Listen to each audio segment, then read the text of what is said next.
ಕಾಡಿನಲ್ಲಿ ಒಂದು ಮನೆಯಿತ್ತು. ಆ ಮನೆಯಲ್ಲಿ ರಾಮು ಎಂಬ ಚಿಕ್ಕ ಹುಡುಗ ಇದ್ದನು. ಅವನು ತನ್ನ ತಾಯಿ ಮತ್ತು ತಂಗಿಯರೊಡನೆ ವಾಸವಾಗಿದ್ದನು. ರಾಮು ಚಿಕ್ಕವನಿರುವಾಗಲೇ ಅವನ ತಂದೆ ತೀರಿ ಹೋಗಿದ್ದರು. ರಾಮುವಿಗೆ ಒಂದು ಆಸೆ ಇತ್ತು.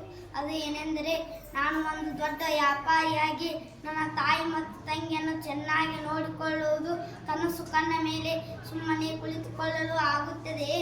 ಏನಾದರೂ ಮಾಡಲೇಬೇಕೆಂದು ನಿರ್ಧಾರ ಮಾಡಿ ಒಂದು ದಿನ ತನ್ನ ತಾಯಿಯ ಬಳಿಗೆ ಹೀಗೆ ಹೇಳುತ್ತಾನೆ, ಅಮ್ಮ, ನೀನು ಇನ್ನು ಮುಂದೆ ಕೆಲಸಕ್ಕೆ ಹೋಗುವುದು ಬೇಡ, ನಾನೇ ಹೋಗುತ್ತೇನೆ. ತಂಗಿನ ಮತ್ತು ನಿನ್ನ ಚೆನ್ನಾಗಿ ನೋಡಿಕೊಳ್ಳುತ್ತೇನೆ ಎಂದು ಹೇಳಿದನು. ಆಗ ಅವನ ತಾಯಿ, ನೀನು ಮೊದಲು ದೊಡ್ಡವನಾಗು, ಆಮೇಲೆ ಕೆಲಸಕ್ಕೆ ಹೋಗುವಂತೆ ಎಂದು ಹೇಳಿದಳು. ಆಗ ರಾಮು, ಇಲ್ಲಮ್ಮ, ಅದಕ್ಕೆ ಇಂದಿನಿಂದಲೇ ಪ್ರಯತ್ನ ಮಾಡಬೇಕು ಎಂದು ಹೇಳಿದನು. ಆಗ ಅವನ ತಾಯಿ, ನೀನು ಏನು ಮಾಡಬೇಕು ಅಂದುಕೊಂಡಿದ್ದೀಯ ಎಂದು ಕೇಳಿದಳು. ಆಗ ರಾಮು, ನಾನು ಒಂದು ಚಿಕ್ಕ ವ್ಯಾಪಾರ ಮಾಡುತ್ತೇನೆ ಎಂದು ಹೇಳಿದನು. ಆಗ ಅವನ ತಾಯಿ, ಅದಕ್ಕೆ ಬಂಡವಾಳ ಅಂದರೆ ಹಣ ಎಲ್ಲಿಂದ ತರುತ್ತೀಯಾ ಎಂದು ಕೇಳಿದಳು. ಆಗ ಶೆಟ್ಟರ ಬಳಿ ಸಾಲ ಕೇಳುತ್ತೇನೆ ಎಂದು ಹೇಳಿದನು. ಆಗ ಒಂದು ದಿನ ಶೆಟ್ಟರ ಬಳಿ ಸಾಲ ಕೇಳಲು ಹೋಗುತ್ತಾನೆ. ಶೆಟ್ಟರೆ ಮುಂದೆ ಕೈ ಮುಗಿದು ನಿಂತುಕೊಂಡು, ಶೆಟ್ಟರೆ, ನನಗೆ ಒಂದು ಚಿಕ್ಕ ವ್ಯಾಪಾರ ಮಾಡಲು ನನಗೆ ದಯವಿಟ್ಟು ಸಾಲ ಕೊಡಿ ಎಂದು ಕೇಳಿದನು. ಆಗ ಶೆಟ್ಟರು, ನೀನು ಇನ್ನು ಚಿಕ್ಕವನು, ನಿನಗೆ ಸಾಲ ಕೊಡಲು ಆಗುವುದಿಲ್ಲ ಎಂದು ಹೇಳಿದರು. ಆಗ ನನ್ನ ಹತ್ತಿರ ನಾನು ನಿನಗೆ ಸಾಲ ಕೊಡಬೇಕೆಂದರೆ ನನ್ನ ಹತ್ತಿರ ಏನಾದರೂ ಅಡವಿಡಬೇಕು. ನಿನ್ನ ಹತ್ತಿರ ಅಡವಿಡಲು ಏನಿದೆ ಎಂದು ಕೇಳಿದರು. ಆಗ ರಾಮು, ನನ್ನ ಹತ್ತಿರ ಅಡವಿಡಲು ಏನೂ ಇಲ್ಲ ಎಂದು ಹೇಳಿದನು. ಆಗ ಅಲ್ಲೊಂದು ಸಪ್ಪಳ ಆಯಿತು. ಏನದು ಸಪ್ಪಳ ಎಂದು ಕೇಳಿದರು. ಆಗ ಅವರ ಆಳುಗಳು, ಇಲ್ಲೊಂದು ಇಲಿ ಓಡಾಡುತ್ತಿತ್ತು, ಅದನ್ನು ಬಡೆದು ಕೊಂದೆವು ಎಂದು ಹೇಳಿದರು. ಆಗ ಶೆಟ್ಟರು, ಆ ಇಲಿನ ಈ ಹುಡುಗನ ಕೈಯಲ್ಲಿ ಕೊಡು ಎಂದು ಹೇಳಿದರು. ಆಗ ರಾಮು ಈ ಇಲಿನ ತಗೊಂಡು ಏನ್ ಮಾಡಲಿ ಎಂದು ಕೇಳಿದನು. ಆಗ ಶೆಟ್ಟರು, ಬುದ್ಧಿವಂತನಾದವನು ಕಸ ಕೊಟ್ಟು ರಸ ಮಾಡಿ ತೋರಿಸುತ್ತಾನೆ ಎಂದು ಹೇಳಿದರು. ಆಗ ರಾಮು, ಈ ಇಲಿನ ಕೊಟ್ಟು ದೊಡ್ಡ ಉಪಕಾರ ಮಾಡಿದರೆ ಶೆಟ್ಟರೆ, ಈ ಸಾಲವನ್ನು ನಿಮ್ಮ ಲೆಕ್ಕದ ಪುಸ್ತಕದಲ್ಲಿ ಬರೆದುಕೊಳ್ಳಿ ಎಂದು ಹೇಳಿದರು. ಆಗ ಶೆಟ್ಟರು ತಮ್ಮ ಲೆಕ್ಕದ ಪುಸ್ತಕ ತೆಗೆದು ರಾಮು ಒಂದು ಸತ್ತ ಇಲಿ ಓದಿದ್ದಾನೆ ಎಂದು ಬರೆದರು. ಆಗ ಶೆಟ್ಟರಿಗೆ ಧನ್ಯವಾದ ಹೇಳಿ ಎಲ್ಲಿಂದ ಹೊರಟನು. ಆಗ ಓಣಿಯಲ್ಲಿ, ಇಲಿ ಬೇಕೆ ಇಲಿ, ಸತ್ತ ಇಲಿ, ಬೆಕ್ಕಿಗೆ ಒಳ್ಳೆ ಆಹಾರ ಎಂದು ಕೂಗುತ್ತಾ ಹೊರಟನು. ಆಗ ಅಂಗಡಿಯಲ್ಲಿ ಕುಳಿತಿದ್ದ ಒಬ್ಬ ಅಜ್ಜ, ಬಾರಪ್ಪ ಇಲ್ಲಿ ಎಂದು ಕರೆದನು. ಆಗ ರಾಮು ಹೋಗಿ, ನಿಮಗೂ ಈ ಇಲಿ ಬೇಕೆ ಎಂದು ಹೇಳಿದನು. ಆಗ ಆ ತಾತ, ಈ ಇಲಿನ ಯಾರು ಕೊಂಡ್ಕೊಳ್ಳುತ್ತಾರೆ ಎಂದು ಹೇಳಿದರು. ಆಗ ರಾಮು, ಬೆಕ್ಕನ್ನು ಸಾಕಿದವರು, ಬೆಕ್ಕಿನ ಮೇಲೆ ಪ್ರೀತಿ ಇರುವವರು ಈ ಇಲಿನ ಕೊಂಡುಕೊಳ್ಳುತ್ತಾರೆ ಎಂದು ಹೇಳಿದನು. ಆಗ ಆ ತಾತ, ಈ ಇಲಿನ ನನ್ನ ಬೆಕ್ಕಿಗೆ ಹೋಗಿ ಈ ಸತ್ತ ಇಲಿಗೆ ಹಣದ ಬದಲಾಗಿ ಸ್ವಲ್ಪ ಕಡಲೆಕಾಯಿ ಕೊಡುತ್ತೇನೆ ಎಂದು ಹೇಳಿದರು. ಆಗ ಒಂದು ಹಿಡಿ ಕಡಲೆಕಾಯಿ ಕೊಟ್ಟು ಕಳಿಸಿದರು. ಆಗ ಆ ಕಡಲೆಕಾಯಿಯನ್ನು ತೆಗೆದುಕೊಂಡು ಮನೆಗೆ ಹೋಗಿ ವಿಚಾರ ಮಾಡಿದನು. ಅವನಿಗೆ ಒಂದು ಉಪಾಯ ಹೊಳೆಯಿತು. ಮರುದಿನ ಒಂದು ಕೊಡ ನೀರು, ಒಂದು ಹಿಡಿ ಕಡಲೆಕಾಯಿ ತೆಗೆದುಕೊಂಡು ಕಾಡಿನ ದಾರಿಗೆ ಹೋದನು. ಆಗ ಅಲ್ಲಿ ಒಂದು ಗಿಡದ ನೆರಳಿಗೆ ಕುಳಿತುಕೊಂಡನು.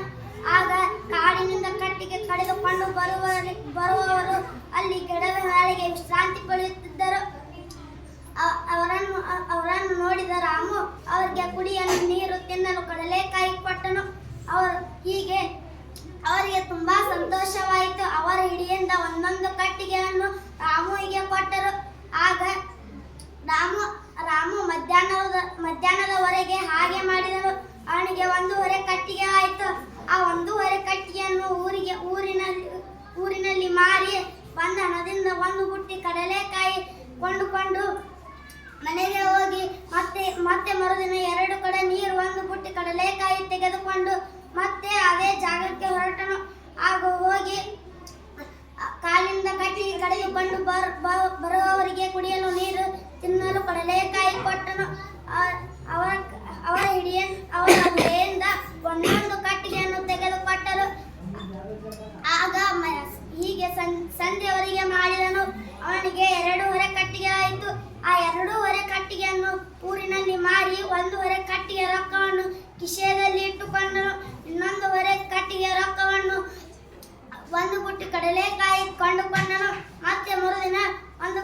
ಕಡಲೆಕಾಯಿ ತೆಗೆದುಕೊಂಡು 2 ಕಡೆ ನೀರು ತೆಗೆದುಕೊಂಡು ಮತ್ತೆ ಅದೇ ಜಾಗಕ್ಕೆ ಹೋಗಿ ಮತ್ತೆ ಕಾಡಿನಿಂದ ಕಟ್ಟಿ ಕಡಿದುಕೊಂಡು ಬರುವವರಿಗೆ ಕುಡಿಯಲು ನೀರು ತಿನ್ನಲು ಕಡಲೆಕಾಯಿ ಕೊಟ್ಟನು. ಮತ್ತೆ ಸಂಜೆವರೆಗೆ ಮಾಡಿದನು. ಅವನಿಗೆ 2 ಕಟ್ಟಿಗೆ ಆಯಿತು. ತನ್ನ ಕಿಸೆಯಲ್ಲಿದ್ದ ಹಣದಿಂದ ಇನ್ನೊಂದು ಕಟ್ಟಿಗೆಯನ್ನು ಕೊಂಡುಕೊಂಡನು. ಹೀಗೆ ದಿನನಿತ್ಯ 1 ಕಟ್ಟಿಗೆಯನ್ನು ಹೆಚ್ಚು ಹೆಚ್ಚು ಸಂಗ್ರಹಿಸಿದನು.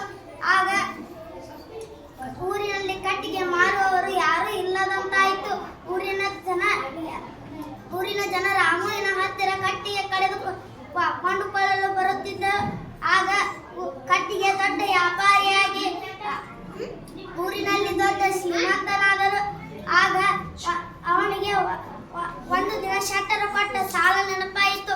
ಆಗ ಒಂದು ಬಟ್ಟೆಯಲ್ಲಿ ಬಂಗಾರದ ಇಲಿ ಇಟ್ಟುಕೊಂಡು ಶೆಟ್ಟರ ಬಳಿ ಹೋಗಿ ಕೈ ಮುಗಿ ನಿಂತುಕೊಂಡನು. ಶೆಟ್ಟರೇ, ನಿಮ್ಮ ಸಾಲವನ್ನು ದಯವಿಟ್ಟು ಸ್ವೀಕರಿಸಿ ಎಂದು ಹೇಳಿದನು. ಆಗ ಶೆಟ್ಟರು, ನೀನ್ಯಾರಪ್ಪ, ನನ್ನ ಹತ್ತಿರ ಯಾವಾಗ ಸಾಲ ಓದಿದ್ದೆ ಎಂದು ಹೇಳಿದರು. ಆಗ ನಾನು ಚಿಕ್ಕನಿರುವಾಗಲೇ ನಿಮ್ಮ ಹತ್ತಿರ ಸಾಲ ಓದಿದ್ದೆ. ನಿಮ್ಮ ಲೆಕ್ಕದ ಪುಸ್ತಕ ತೆಗೆದು ನೋಡಿ, ನನ್ನ ಹೆಸರು ರಾಮು ಎಂದು ಇರುತ್ತದೆ ಎಂದು ಹೇಳಿದನು. ಆಗ ಶೆಟ್ಟರು ಲೆಕ್ಕದ ಪುಸ್ತಕ ತೆಗೆದಾಗ ರಾಮು 1 ಸತ್ತು ಇಲಿ ಓದಿದ್ದಾನೆ ಎಂದು ಬರೆದಿತ್ತು. ಆಗ 1 ಸತ್ತು ಇಲಿ ಬದಲಾಗಿ 2 ಸತ್ತು ಇಲಿ ಕೊಡಲು ಬಂದಿದ್ದೀಯಾ ಎಂದು ಹೇಳಿದರು. ಆಗ ರಾಮು, ಈ ಬಟ್ಟೆಯನ್ನು ಬಿಚ್ಚಿ ನೋಡಿ, ನಿಮಗೆ ಗೊತ್ತಾಗುತ್ತದೆ ಎಂದು ಹೇಳಿದರು. ಆಗ ಬಟ್ಟೆಯನ್ನು ಬಿಚ್ಚಿದಾಗ ಬಂಗಾರದ ಇಲಿ ಇತ್ತು. ಆಗ ಶೆಟ್ಟರಿಗೆ ತುಂಬಾ ಸಂತೋಷವಾಯಿತು. ರಾಮು ಶೆಟ್ಟರಿಗೆ ಧನ್ಯವಾದ ಹೇಳಿ ಅಲ್ಲಿಂದ ಹೊರಟನು. ಆಗ ಶೆಟ್ಟರು ತಮ್ಮ ಆಳುಗಳನ್ನು ಕರೆದರು. ರಾಮು ಇಷ್ಟು ದೊಡ್ಡ ಶ್ರೀಮಂತನು ಹೇಗೆ ಆದನು ಎಂದು ಹೇಳಿದರು. ಆಗ ಅವರ ಆಳುಗಳು, ನೀವೊಂದು ಸತ್ತ ಇಲಿ ಕೊಟ್ಟರಿ, ಅದನ್ನು ಮಾರಿ ಇಷ್ಟು ದೊಡ್ಡ ಶ್ರೀಮಂತನಾದ ಕತೆ ಹೇಳಿದರು. ಆಗ ಶೆಟ್ಟರು ಮುಂದೆ ಒಂದು ದಿನ ತಮ್ಮ ಮಗಳನ್ನು ರಾಮುವಿಗೆ ಕೊಟ್ಟು ವಿವಾಹ ಮಾಡಿಕೊಟ್ಟರು. ಆಗ ರಾಮು ಸಂತೋಷದಿಂದ ಜೀವನ ನಡೆಸುತ್ತಿದ್ದರು. ಈ ಕಥೆಯ ನೀತಿ, ಬುದ್ಧಿವಂತನಾದವನು ಕಸ ಕೊಟ್ಟು ರಸ ಮಾಡಿ ತೋರಿಸುತ್ತಾನೆ. ಈ ಜಗತ್ತಿನಲ್ಲಿ ಯಾವುದೇ ವಸ್ತುಗಳು ನಿರುಪಯುಕ್ತ ಅಲ್ಲ. ಇಷ್ಟು ಹೇಳಿ ನನ್ನ ಕಥೆಯನ್ನು